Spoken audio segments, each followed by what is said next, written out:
이번 한 달 동안 오늘 8월의 마지막 주 아닙니까? 정말 우리 예배 사역자님들이 오셔서 예배를 인도해 주셨고 또 예배의 말씀을 나눠주셔서 얼마나 큰 은혜가 되었는지 모르겠습니다. 저 개인적으로도 정말 이 8월은 하나님 안에서 은혜를 다시 충전하는 귀한 시간이 되었습니다. 오늘 마지막으로 우리 이상진 목사님께서 오셔서 귀한 말씀 전해 주실 텐데요. 오늘 다니엘서 6장 10절입니다. 한 절인데요. 우리 다 같이 일어나서 큰 소리로 다 함께 읽어보도록 하겠습니다. 다니엘서 6장 10절 시작. 다니엘은 명령문에 왕의 도장이 찍힌 것을 알고 집으로 돌아갔습니다. 그리고 그날도 이전에 하던 대로 창문을 열어둔 다락방에서 예루살렘을 향해 하루 3번씩 무릎을 꿇고 하나님께 기도드리며 감사를 올렸습니다. 아멘. 앉아주십시오. 우리 이상진 목사님은 사실 청년 때부터 제가 배웠던 주님의 귀한 예배자십니다. 늘 찬양의 자리에, 예배의 자리에 많은 성도들을 함께 이끌어갔던 귀한 사역자시고요. 현재는 지금 수원 북누리 공동체에 계십니다. 수원에 계시고 또 예배 사역을 담당하고 계신데요. 오늘 이 제목을 보면서 역시 목사님답게 우리 마음에 콕콕 와닿는 그런 제목이구나라는 생각을 했습니다. 팬데믹 예배자라는 말씀으로 전해주실 때, 제목으로 전해주실 때 큰 은혜가 임할 줄로 믿습니다. 우리 환영하며 하나님께 감사의 박수를 한번 보냈으면 좋겠습니다.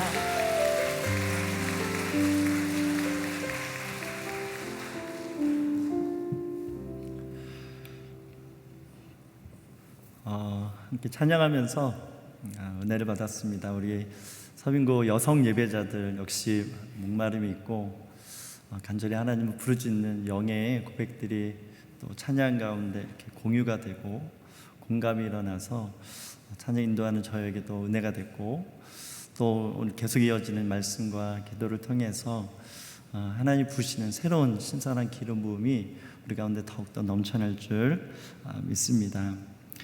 8월 한 달 주제가 하나님이 찾으시는 예배자라고 들었습니다.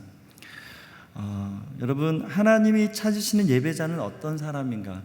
저는 어렵지 않다고 생각됩니다. 주님이 우리를 찾으듯이 주님을 찾는 사람이 예배자입니다. 아멘. 여러분, 주님을 찾으러 오셨죠. 주님을 찾고 또 찾고 찾을 때까지 기도하는 것처럼 찾을 때까지, 만날 때까지, 그 임재를 경험할 때까지 예배하는 사람이 진정한 예배자입니다. 그래서 예배는 하나님을 찾는 거예요. 우리가 텔레비전에서 재미난 것을 보기 위해서 스위치 온 하잖아요. 찾는 거죠. 물건을 사기 위해서 마트를 향해 찾으러 가는 거잖아요. 이렇듯 하나님이 어떤 분인지 알고 하나님을 만나기 위해서 우리가 예배 자리로 찾아 나오는 것, 이것이 예배의 아주 기본입니다. 물을 찾는 이유는 목마르기 때문에 그렇습니다. 빛을 찾는 이유는 어둠 가운데 있기 때문이죠. 사람이 하나님을 찾는 이유는 무엇인가? 생수의 근원, 우리가 육신의 목마름을 해결하기 위해서 물을 먹듯이 영적인 목마름이 있는데, 하나님이 그렇게 영혼을 사모하는 마음을 창조할 때 모든 사람에게 주셨는데, 우리 안에 이것이 깨달아지고 알아져서 예수님을 믿게 되고 예수님을 만나보니까 이분이야말로 진정한 내 영혼의 만족, 세상의 어떤 것으로도 만족이 없었는데, 돈으로도 세상의 어떤 쾌락으로도 만족이 없었는데 주님 만나니까 이게 진정한 만족이구나, 이것을 맛본 자는 또 찾게 돼 있다라는 거예요. 또 예배하게 된다라는 거예요. 그분 없으면 안 되는 그런 상황에 이르게 된다라는 것입니다. 그래서 요한복음 4장이 너무나 중요한 말씀이죠. 수가성의 한 여인이 우물가에서 오늘 찬양한 것처럼 예수님을 만납니다. 세상을 바랬고 남자를 바랬던 그런 전형적인 이스라엘의 한 여인, 그러나 연약함이 있었고 때로는 죄악된 모습도 있었던 것 같습니다. 그런데 예수님을 만나는 순간 이 목마름의 방향이 바뀌었어요. 무엇보다도 나중에 알았겠죠. 예수님이 자신을 향해 찾아오셨다라는 것을 반드시 그는 알았을 거예요. 왜? 그냥 한번 믿고 마는 것이 아니라 예수님을 따르고 예수님을 생각하고 그 이후에 예수님과 교제가 있었을 것이기 때문에 그렇습니다. 아, 예수님이 날 향해 찾아오셨구나. 여기서부터 시작된 그 은혜, 나도 무언가를 찾았는데 예수님 만나보니까 진정 예수님을 찾았구나.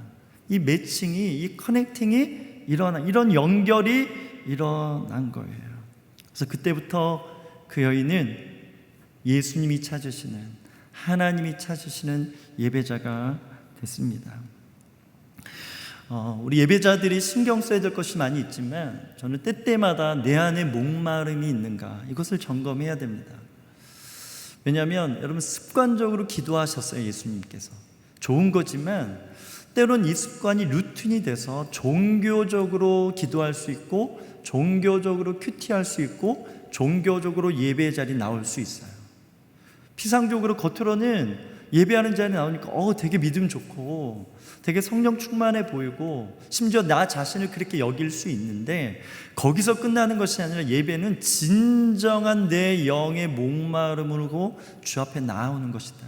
그래서 이 목마름이 없이 그저 습관적으로 예배하는 것은 어떻게 보면 하나님과의 관계, 연결되지 않았는데도 연결됐다라고 착각하게 만드는, 내가 하나님의 관계 안에서 친밀하지 않은데도 친밀한 것처럼 착각할 수 있게 만드는 요소가 될 수 있습니다. 그래서 내 안에 이 목마름을 주관하시는 성령님이 나의 영, 내 마음, 심지어 내 생각, 내 감정, 나의 의지를 붙들고 있는지 날마다 말씀을 통해서, 기도를 통해서, 심지어 이 예배를 통해서 점검해야 돼요. 특히 저는 찬양이 온도계와 같다고 저는 생각합니다. 찬양을 하면 내 영의 상태를 알 수가 있어요. 여러분도 저만이 아니라 여러분도 마찬가지입니다. 영이 충만하면요, 어떤 찬양을 해도 그 찬양을 통해서 주님을 만날 수 있어요. 저는 여러분이 그런 예배자가 되길 주 이름으로 축복합니다. 네, 아멘 크게 하셔도 돼요. 네, 그래서 마스크 썼기 때문에 안전합니다. 반응한 자에게 복이 있나니 기름 부음이 저희 것이. 아멘. 여러분, 목마름을 성령님께서 주관하세요. 제가 이 자리에서 경험한 거예요. 예전에 부흥축제 때 찬양을 인도하는데 그 전날 밤이나 낮이나 라는 찬양을 선곡하고 막 불안한 거예요. 이 찬양으로 은혜를 못 끼치면 어떡하지? 그래서 저녁에 전날 유튜브를 틀어놓고 예배를 드리는데 그냥 틀자마자 전주를 듣자마자 제 안에 막 오열이 일어나는 거예요. 찬양을 부른 것이 아니에요. 그리고 계속 부르면서 한 30분, 1시간 동안 계속 그 고백으로 예배를 드렸어요. 그래서 잠도 잘 안 오고, 그래서 설잠 자고 아침에 첫 타임을 찬양 인도하는데 리허설인데도 계속 그냥 눈물이 계속 나서 리허설을 잘 제대로 못했어요. 그래서 오늘 하나님이 하시나 보다. 그래서 데이비드 플린 목사님이 설교하셨고 제가 첫 타임 찬양 인도했는데, 빠른 찬양을 하든 느린 찬양을 하든 이 영이 충만하니까 막 흘러 넘쳐서 제 감정이 주체가 안 되는 거예요. 제가 그것을 위해서 40일 금식한 게 아니에요. 누군가 중보하셨겠죠. 그날의 집회가 중요했기 때문에, 오프닝 예배였기 때문에 첫 집회 때 영적으로 확 열려야 그 전체 집회 가운데 기름을 하나님께서 주시는 축복이 마음껏 부어지기 때문에 하나님의 주권으로 주신 것 같아요. 제가 그때 느낀 거는 이건 내가 하는 게 아니다. 내 안에 계신 성령님께서 내 영을 붙들어 주셔서 내 감정, 나의 모든 것을 사용하셔서 이 예배의 통로로, 임재의 통로로 사용하신다. 이것이 너무나 분명했다라는 거예요. 여러분, 우리가 찬양 인도자, 어떤 설교자의 사명자만이 아니라 예배자 안에도 이 예배를 통해서 이 한 번의 예배가 매번 드리는 거니까 뭐 다음에 은혜 받지, 이것이 아니라 오늘이 마지막인 것처럼, 너무나 소중한 만남처럼 그렇게 준비하고 그렇게 목마름으로 이곳을 달려오고 오자마자 옥합을 깨트리는, 그래서 이곳에 이 영의 향기가, 영의 충만함이 찬양으로, 기도로, 말씀으로 이곳에 있는 모든 예배자들이 자기 역할이 다 있는데, 회중으로서의 역할이 있고 설교자의 역할이 있고 찬양 인도자, 싱어, 잼버, 밴드, 엔지니어 다 역할이 있는데, 그런 영이 충만해서 그 한 영이신 성령 안에서 예배 드릴 때, 이때 기적이 일어나는 것입니다. 이것이 온누리교회 예배입니다. 이 예배 때문에 온누리교회가 부흥했고, 이 예배 때문에 수많은 사람들이 예배 가운데 치유를 경험했습니다. 축사가 필요 없습니다. 그냥 예배만 잘 드려도 귀신이 떠나가는 거예요. 이것이 온누리교회 예배의 기름 부음이고 온누리교회 예배의 영성이라는 거예요. 계단 올라오는데 왜 눈물이 날까? 왜 주차하면서도 왜 이거 뭐지? 이런 마음이 왜 들까요? 다 영이라는 거예요. 성령님께서 우리의 이 목마름을 주관하신다라는 증거라는 거예요. 그래서 예배 드리기 전에 심지어 비대면으로 영상 앞에 드려도, 오늘 나누고 싶은 게 그거잖아요. 비대면일 수밖에 없는 이 예배 현장에서, 이 팬데믹 상황에서 우리 예배당에서도 예배 드리지만 집에서도 예배 드려야 되는데, 여러분 집에서 예배하는 게 쉽지 않아요, 진짜. 제가 안식 올 때 한 달간 집에서 영상으로 예배 드렸거든요. 딱 느껴, 와 진짜 힘들다. 예배 인도자, 예배하면서 살았던 저도 막상 화면으로, 유튜브로, CGN으로, 텔레비전으로 예배 드리는데 못 살겠더라고요. 이것을 뛰어넘는 것은 오직 영밖에 없습니다. 인간의 힘으로는 되지 않습니다. 그래서 주님께서 요한복음 이 수가성 여인의 만남을 통해서 오직 영이다, 성령 안에서, 진리 안에서 예배해야 된다. 그래야지만 어떤 상황, 시대가 고난이어도, 특히 예수님 이후에 초대교회 엄청난 팬데믹이, 이 고난의 시즌이 있었지 않습니까? 그래서 카타콤에서 그들이 무엇으로 예배했을까요? 화려한 악기, 좋은 찬양, 이것이 아니에요. 영의 고백. 그 영이 충만했기 때문에 어떤 상황이어도 그들은 예배할 수 있었다고 믿습니다. 예배의 비밀은 얼마나 내 안에 계신 성령님이 긴밀하게, 은밀하게, 친밀하게 내 안에 역사하시는지 느끼고 경험하는 것, 그것을 표현할 수 있어야 돼요. 나 예배를 드렸다, 이 정도가 아니라 오늘 성령님께서 내 안에 어떻게 역사하셔서 어떤 감동을 주셨어. 여러분, 온누리교회 순예배가 은혜가 있는 이유는, 우리가 말씀 중심으로 큐티를 나누지만 그냥 건조하게 이런 깨달음을 나눴어, 이게 아니라 그 말씀을 붙들고 살았는데, 그 살아가는 순간 성령님께서 주신 감동, 성령님께서 주신 음성, 성령님께서 행하신 그 일들을 나누는 거잖아요. 그러니까 이 나눔 자체가 때로는 어떤 설교보다 더 파워풀합니다. 그 이야기를 듣는데 영과 영이 만나서 막 눈물이 일어나요. 이 모든 것은 성령 안에서 일어나는 놀라운 축복이라는 것입니다. A.W. 터조 목사님이 이런 말씀하셨어요. 세상은 하나님을 아는 지식이 없어 죽어가며 교회는 주님의 임재가 없어 굶주린다. 여러분, 교회의 사명은 임재의 목숨을 거는 것입니다. 하나님은 어디나 존재하시는 분이세요. 어디나 존재하시는데 요새 그 무소부재 편재하세요. 어디나 계세요. 새벽 날개에 치며 바다 끝에 거기도 계세요. 그런데 여러분, 예배는 편재가 아니라 임재입니다. 예배하는 그 자리에 하나님의 영광이 임하는 거예요. 구약의 말씀은 때로는 불로 임하기도 하고 빛으로 임하기도 하고, 감히 사람이 일어설 수 없을 만큼의 임재, 이런 구름 같은 것이 육신으로 느껴질 만큼 그렇게 강력하게 주님이 임재하셨다라는 것입니다. 교회가 교회되기 위해서 가장 필요한 것은 이런 하나님의 임재, 하나님을 진짜 만나서 진짜 하나님의 하나님 되심을 경험해서, 우리 박사무엘 목사님 말씀하신 것처럼 거룩하시다, 이런 게 거룩이구나, 말로 형용할 수 없는 그 거룩. 김재성 목사님 말씀하신 것처럼 천국, 와, 이게 하늘에서 이룬 것이 이런 거구나, 이 하늘의 예배가, 임재가 이 땅에서 예배해도 이게 가능하구나, 이 땅에서도 하나님의 보좌를 경험할 수 있구나, 이것을 보여주고 경험케 해주는 것이 교회의 사명입니다. 교회가 실수하는 것은 임재가 없는데 예배했다라고 단정 짓는 거예요. 임재가 있을 때까지 기도하고 임재가 있을 때까지 예배해야 되는데 그냥 예배하는 거예요. 그냥 임재가 있었다. 이건 개인의 예배 신앙에도 적용될 수 있습니다. 지금도 영상으로 예배드리는 분들이 계세요. 여러분, 그 자리에 하나님의 임재가 있습니까? 그러면 여러분의 임재의 기준은 무엇입니까? 우리가 분명히 질문해 봐야 됩니다. 그래서 제가 얼마 전에 이런 예배에 대해 묵상하다가 이런 글을 SNS에 남겼어요. 성령의 임재는 마스크로도 영상으로도 가릴 수 없다는 것을 코로나 시대의 예배자들은 분명히 증명해야 된다. 아멘. 여러분의 예배가 그런 예배가 되기를 주님은 축복합니다. 그러면 그 한 사람의 예배를 통해서도 그 가정이, 그 교회가 성령의 기름 부음을 흘러 넘칠 수 있다라고 좀 믿습니다. 여러분, 그걸 믿으셔야 됩니다.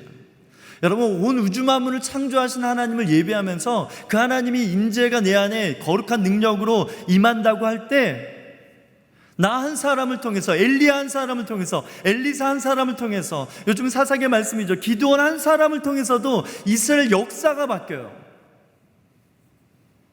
그거는 다른 사람, 성령 충만한 사람, 목사님들이나 선교사님들이나, 성경에 어디에 그렇게 써 있습니까?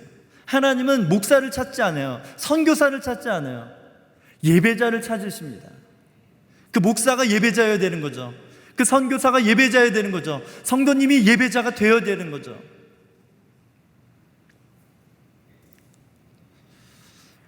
그래서 여러분, 마스크 뒤에 숨으면 안 돼요. 제가 그러더라고요. 마스크를 쓰니까 유익이 있더라고요. 표정 관리를 안 해도 돼. 여러분, 표정 관리 잘하고 계시죠? 저는 다 보고 있습니다, 여러분. 마스크를 쓰니까 일단 다 이뻐 보여요. 눈들이, 사람들이 다 이쁘더라고요, 저는. 우리 옆 사람 한번 봐주세요.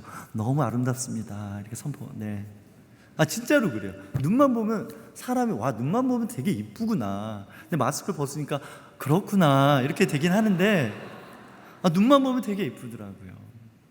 그런데 여러분, 우리가 지금 1년 거의 8개월 동안 마스크 쓰고 1년 8개월 동안 체질이 생겼는데요, 마스크 뒤에 숨는 우리의 모습을 보게 됩니다.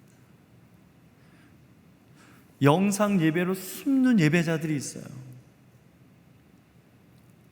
처음에는 예배당 나오고 싶어서 어쩔 수 없이 비대면으로 영상으로 예배를 드렸는데, 드리다 보니까 편하네. 영상 뒤에 숨는 것입니다. 제가 얘기했잖아요. 현장 예배와 집에서 영상 예배는 차이가 있습니다. 되도록이면 나오셔야 됩니다. 여기 빈자리들이 있죠. 더 나오실 수 있잖아요. 나오셔야 됩니다. 이것이 정석입니다. 그러나 안전을 위해서 때로는 비대면을 드릴 수밖에 없지만, 그럴지라도 그곳에서 무엇이 있어야 된다?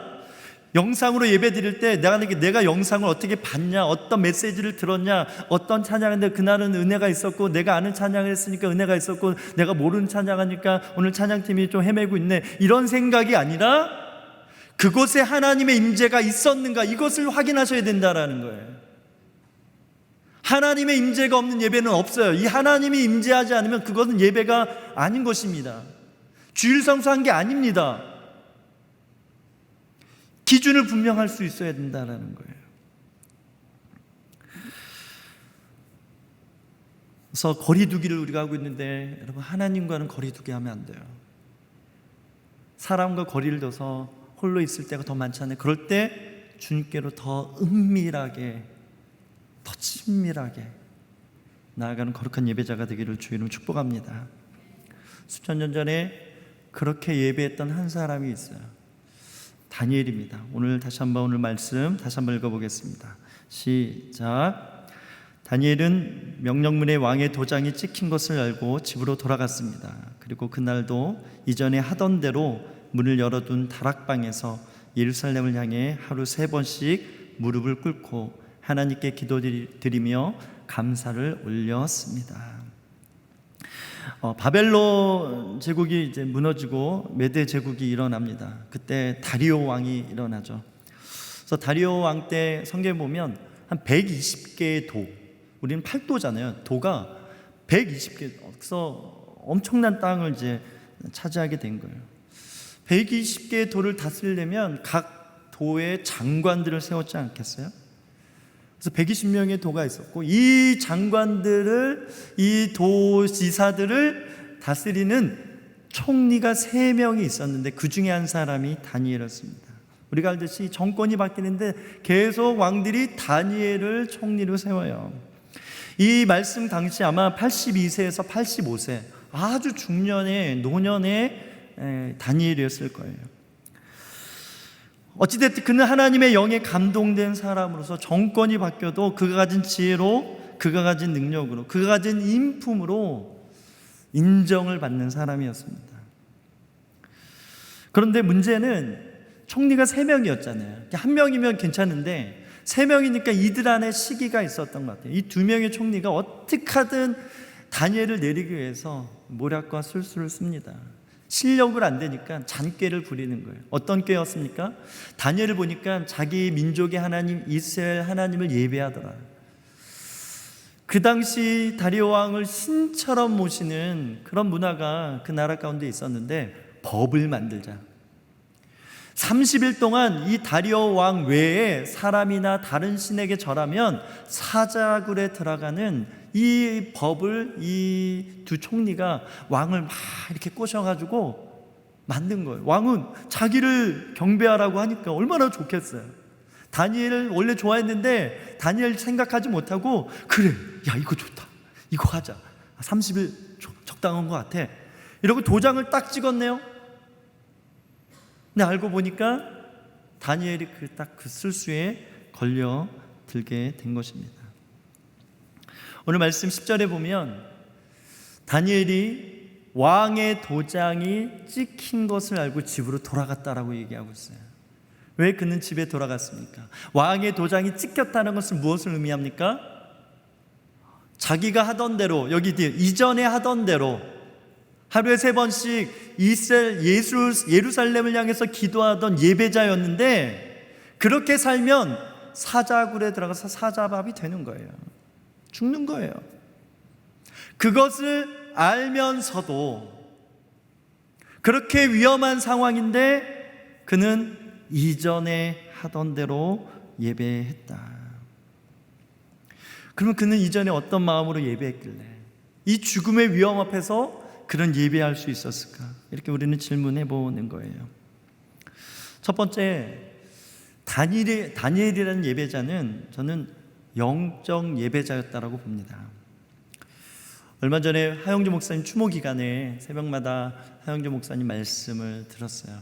어떤 날은 되게 힘있게 쩌렁쩌렁하게 말씀을 전하신 말씀 설교 영상이 있었고, 어떤 날은 너무 힘겨워서 그 힘든 소리가, 저는 내용보다 하 목사님이 그냥 앉으셔가지고 저렇게 아프신데 저렇게 힘든데도 나오셔서 설교를 하시는 그 모습, 그 간간히 말이 어눌하시고 막 그거가 더 은혜가 되는 거예요. 아, 하 목사님은 목숨 걸고 예배하셨구나. 왜 그분은 목숨 걸고 예배하셨어요? 그 마지막 그 몸이 다를 때까지 강단을 지키셨고 변화산 설교하시고, 그리고 이제 새벽에 그렇게 아프신 거잖아요. 돌아가신 거잖아요. 왜 그분을 그렇게 자신의 모든 것을 예배에 쏟으셨는가?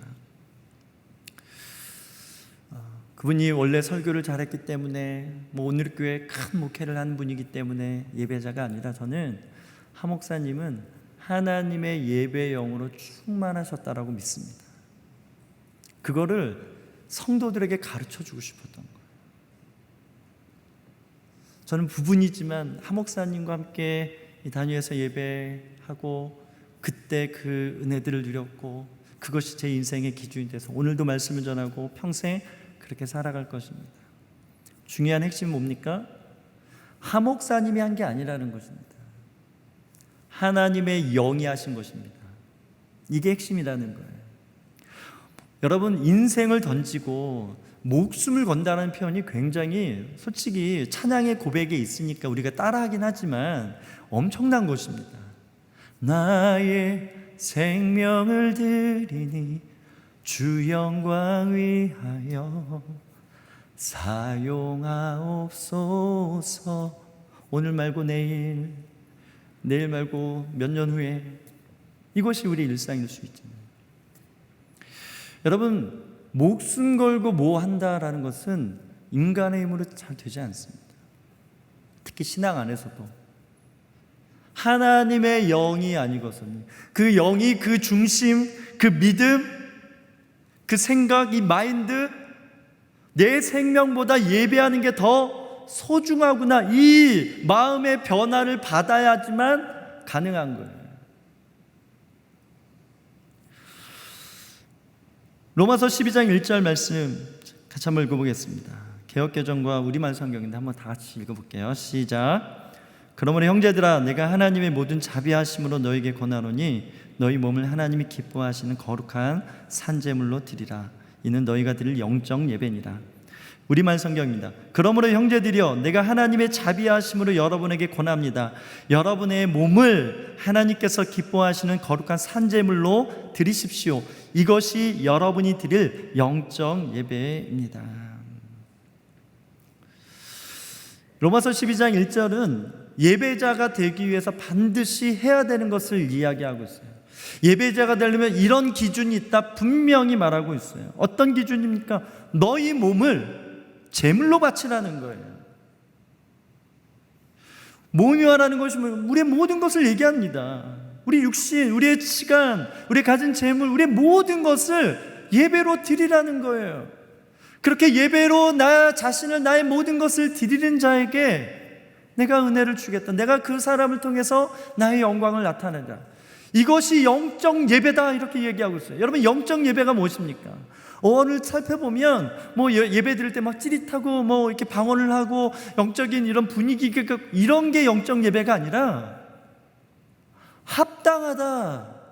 예배는 너희 몸 자체를 드리는 것이 합당하다. 그래야지만 예배다, 이 말인 거예요. 여러분이 오늘 예배를 드리신다고 하면 여러분의 몸을 지금 이삭을 번제에 드리는 것처럼, 예수님이 십자가에 자신을 못 박는 것처럼 지금 드리고 있는 거예요.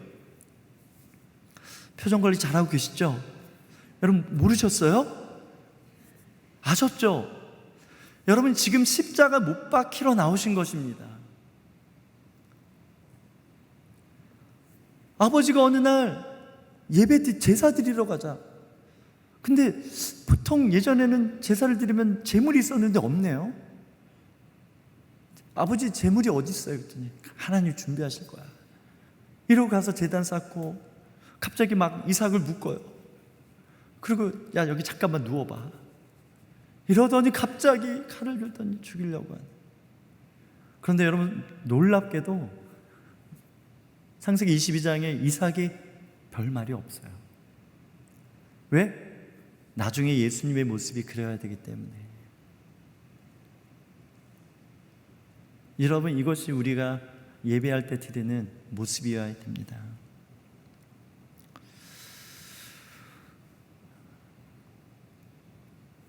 목숨을 드리는 것, 드릴 수 있어야 됩니다. 지금 내 믿음이 연약해서 아직 자라나고 있으니까, 그 과정 속에 있으니까 고백은 그렇게 되길 원합니다. 다 그렇게 고백하죠. 그러나 진정으로 그 목숨을 던져야 될 이 상황이라면 우리가 과연 그런 목숨을 던질 만큼 목숨보다 예배를 소중히 여기는 그 믿음이 있는가, 이거를 점검해 보자라는 거예요. 이것 또한 우리 힘으로 될 수 없고 하나님의 영 성령님께서 믿음의 주여, 예수님, 온전케 하시는 예수님이시지만 믿음의 주여, 우리의 믿음을 주관하시는, 우리의 중심을 주관하시는, 우리의 영을 주관하시는 성령님이 예배 안에 얼마나 우리를 사로잡고 역사하는가에 따라서 이런 믿음이 일어난다고 봅니다. 그런 차원에서 우리가 예배당이든 집에서 비대면으로 영상으로 예배드리든 그곳에 임재가 있을 수밖에 없는 이유는 그 자리가 나를 드리는, 목숨 걸고 예배하는 자리이기 때문에 그랬습니다. 이것이 예배자의 영성이라는 거예요. 하나님이 예배자를 찾으신다 할 때 이런 기준으로 예배하는 자들을 찾으신다라고 말씀하십니다. 두 번째, 다니엘이 예배자일 수밖에 없는 이유는 그는 자신의 사명이 이스라엘 회복을 위해 기도해야 되는 것을 분명히 알았어요. 사명을 분명히 알았다라는 거예요. 여러분, 사명이 무엇입니까? 뭔가 일하는 사명이죠. 근데 여러분, 이 사자가 죽을 사자, 목숨을 다해 내 생명을 다해서 주의 일을 하는 것이 사명이라고 저는 믿습니다. 그렇게 예루살렘을 향해서 기도하는 것, 이것이 다니엘의 사명이었어요. 우리 두 구절을 함께 나누기 원하는데요. 역대하 6장 38절에 39절, 또 예레미야 29장 10절 말씀 함께 나누기 원하는데 같이 읽어보겠습니다. 시작. 또 만약 저희가 끌려가 포로로 잡혀 있던 그 땅에서 마음과 영을 다해 주께 돌아와 주께서 저희 조상에게 주신 땅과 주께서 주신 성과 제가 주의 이름을 위해 지은 이 성전을 향해 기도하면 주께서 계신 곳 하늘에서 저희의 기도에 저희의 간구를 들어주시고 그 일을 돌아보아 주십시오. 주께 죄를 지은 주의 백성들을 용서해 주십시오. 예레미야 말씀입니다. 여호와께서 이렇게 말씀하셨다. 바벨론에서 70년이 차면 내가 너희를 돌아보아 너희를 이곳으로 돌아오게 할 것이라는 내 은혜로운 약속을 너희에게 이행할 것이다. 제가 믿는 것은 다니엘은 이 말씀들을 알았다라는 거예요. 그냥 포로로 잡혀와서 타국에서 정치가로서 어떤 좋은 위치에서 삶을 누리고 권력을 누리고 한 정권이 아니라 여러 정권에서 계속 그 자리를 맡아서 할 수 있는 성공한 사람으로 사는 것이 그의 사명이 아니라, 그것은 부업이고요. 본업은 예루살렘을 향해서 민족의 해방을 위해서 기도하는 것을 그는 목숨처럼 여겼기 때문에 사자굴에 들어갈 거 알면서도 그는 기도했다라는 것입니다. 그래서 본문의 때는 많은 사람들이 얘기할 때 70년, 그래서 예레미야 말씀 70년이 차면 이제 하나님이 3번 포로로 잡혀왔던 것처럼 3번의 귀환, 스룹바벨과 느헤미야와 에스라를 통해서 3번의 귀환이 일어나는데 그때쯤일 거라는 거예요. 저는 믿습니다. 왜 이스라엘 회복이 있었는가? 이 다니엘의 기도 때문이라는 거예요. 하나님은 다니엘의 기도를 주목하셨어요. 다윗의 예배 다 어둠침침한데 다윗의 예배가 너무 빛나니까 다윗에게 기름 부어서 왕 세운 것처럼 이것이 하나님의 방법이거든요. 하나님은 많은 사람을 찾기도 하지만 진짜를 찾으세요. 진짜 보석 같은 한 사람을 찾아서 그 사람의 기도, 그 사람의 헌신, 그 사람의 예배를 받으시고 내가 너로 충분하다. 너 한 사람의 헌신이면 나의 뜻을 펼쳐낼 수 있어. 오병이어 작은 것을 드렸더니 수많은 사람이 먹으면서 사는 것처럼, 여러분, 이것이 영적 원리라는 거예요. 120명으로 전 세계가 바뀐 거잖아요.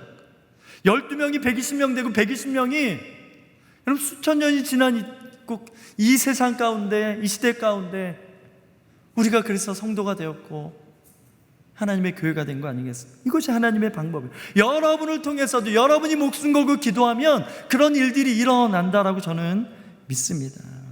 그래서 다니엘의 기도는 순교자적인 기도라는 거예요. 여러분, 순교자적인 기도가 뭔지 아세요? 당연히 목숨 걸고 기도하는 건데 다른 사람이 아니라 내가 기도해야 돼요. 다른 사람이 하겠지. 아프간이 어려우니까 우리 오늘 이렇게 많은 중보자들이 할 거야. 나는 기도를 싣는 것이 아니라 상진아, 너가 기도했으면 좋겠다. 이것이 너무나 분명한 거예요.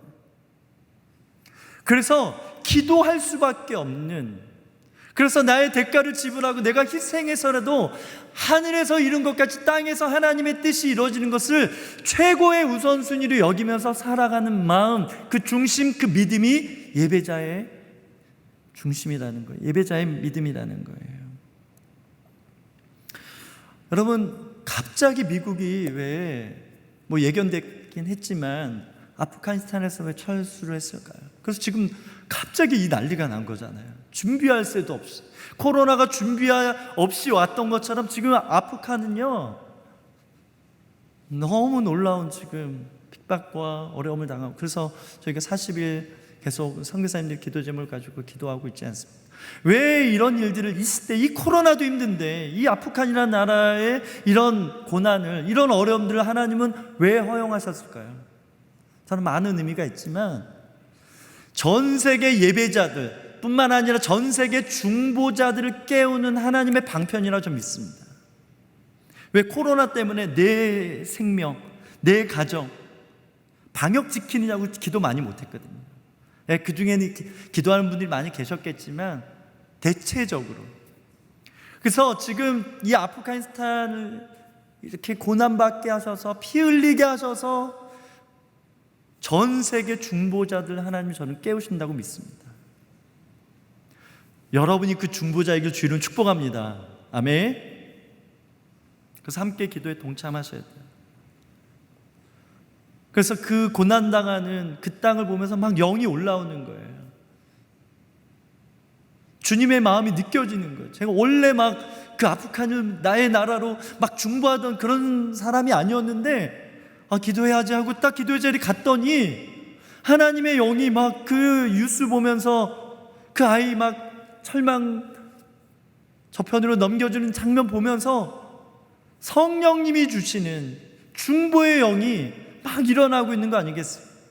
그렇게 시작해서 기도했더니 내 기도도 많은데 다른 사람을 위해서, 교회를 위해서 막 기도를 시키는 거예요. 여러분, 이것이 하나님의 기적, 하나님의 뜻이 전 세계적으로 일어날 때 나타나는 중보의 사람들의 모습이라는 것입니다. 하나님이 그 일들을 지금 하고 계세요. 다니엘처럼 기도할 자들을 찾고 계세요. 하루에 꼭 3번 아니어도 됩니다. 1번 또 좋아요.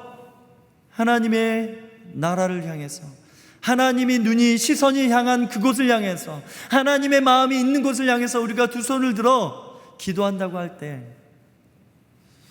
하나님은 그 기도를 사용하셔서 분명히 하나님의 뜻을 이루신다고 믿습니다. 다니엘이 어떻게 기도했습니까? 창문을 열고 기도했다 그랬어요. 저는 여기에 영적 의미가 있다고 봅니다. 여러분, 우리는 어떤 창문을 통해서 예배하고 있어요? 네. 지금도 영상으로 스마트폰이라는 네모난 창문, 네. 스마트폰 스위치 온 켜야 이게 화면이 나오는 거잖아요, 그죠? 이게 창문이에요. 여러분, 이 창문도 스위치 온 하는 게 중요한데 우리 마음의 창문이 있습니다, 여러분. 마음의 창문이 열리지 않은 채로 예배할 수 있어요. 마음의 창문이 열리지 않은 채로 기도할 수 있어요. 그래서 오늘 처음에 찬양하기 전에 기도하자고 했던 이유가, 여러분, 입술로 무슨 고백을 하는 거 굉장히 중요합니다. 주님, 제 마음을 엽니다. 제 마음을 열고 주님을 내 주인으로 모십니다. 여러분, 이렇게 우리가 구주 예수님을 영접했잖아요. 영접 기도 그렇게 했잖아요. 영접 기도는 한 번으로 끝나면 안 됩니다. 날마다 만남이 영접이잖아요. 다른 말 의미가 아니에요. 주님을 만나기 원합니다. 주님, 제 마음의 문을 엽니다. 요한계시록 3장 20장 말씀처럼 볼지어다 내가 내 문 밖에서 두드리고 있는데 너가 열면 내가 들어갈 거야. 들어가서 너와 더불어 먹고 마실 거야. 영적인 연합들이 일어날 거야. 내가 너를 붙들어 줄 거야. 너가 나를 찾게 될 거야. 이 연합을 통해서 나의 기적, 나의 뜻이 일어날 거야. 그 작용들이 다니엘 안에서 끊임없이 일어났어. 육신의 눈을 볼 때 기도하면 잡혀가는데 그래도 해야지. 내 수명보다 내 사명이 더 중요하지. 이러고 갔어요. 그리고 잡혔어요. 놀라운 것은 우리가 알듯이 사자굴에 갔는데 사자들이 다니엘을 물지 않습니다. 얼마나 많이 굶주렸을까요? 왜? 그래야지만 잡아먹으니까. 근데 사자들이 안 무는 거예요. 하나님이 역사하신 거예요. 하나님의 이런 역사들이 필요한 시대입니다. 우리 일상 가운데, 특히 교회 가운데, 이 한국 땅에, 또 아프가니스탄에 코로나 때문에 순직한 선교사님들 가정에 하나님이 지키신 게 너무나 분명하고, 비록 순교했지만 그 순교로 끝나는 것이 아니라 그 순교했기 때문에 나타나는 이 놀라운 역사들, 이 핏값을 반드시 사용하셔서 교회를 부흥케 하시고 예배자들을 일으켜주시고 중보자의 마음을 일으켜주시는 하나님의 열심, 지금 이 예배 가운데, 요즘 시대 가운데 있다고 믿습니다. 이 시간 함께 찬양하고 기도하고 싶습니다. 우리 임내송으로 수년간 불렀던 찬양인데요, 하늘의 문을 여소서 이곳을 주목하소서.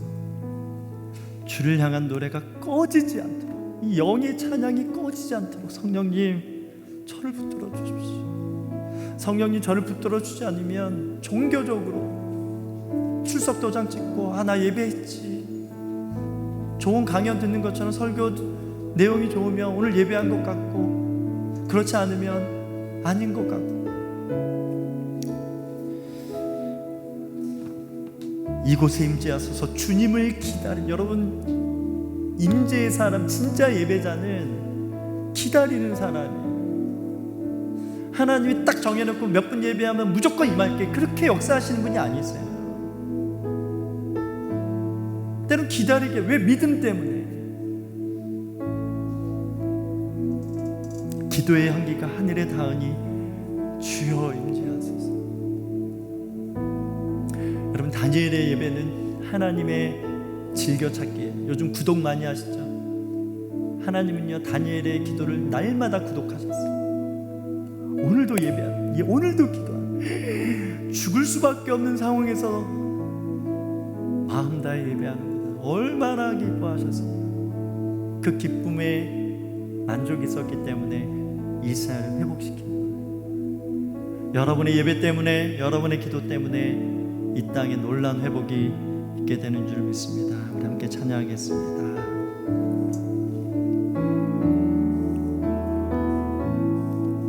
하늘의 문을 여소서 이곳을 주목하소서. 주를 향한 노래가 꺼지지 않으니 하늘을 열보소서. 이곳에 임재하소서. 마음의 지성소 가운데 임재하여 주시옵소서. 기도의 향기가 하늘에 닿으니 주여 임재하여 주소서. 이곳에 오셔서 이곳에 앉으소서. 이곳에서 드리는 예배를 받으소서. 주님의 이름만이, 오직 주의 이름만 이곳에 있을. 우리 다 같이 일어나셔서 하늘의 문을 여셔서 함께 찬양합니다. 하늘의 문을 여소서. 주님 나를 주목하소서. 이곳을 주목하소서. 주를 향한 노래가 꺼지지 않으니 하늘을 열고 주님 우리 마음의 문을 엽니다. 오시옵소서. 임하여 주시옵소서. 이곳에 임재하소서. 주님을 기다립니다. 기도의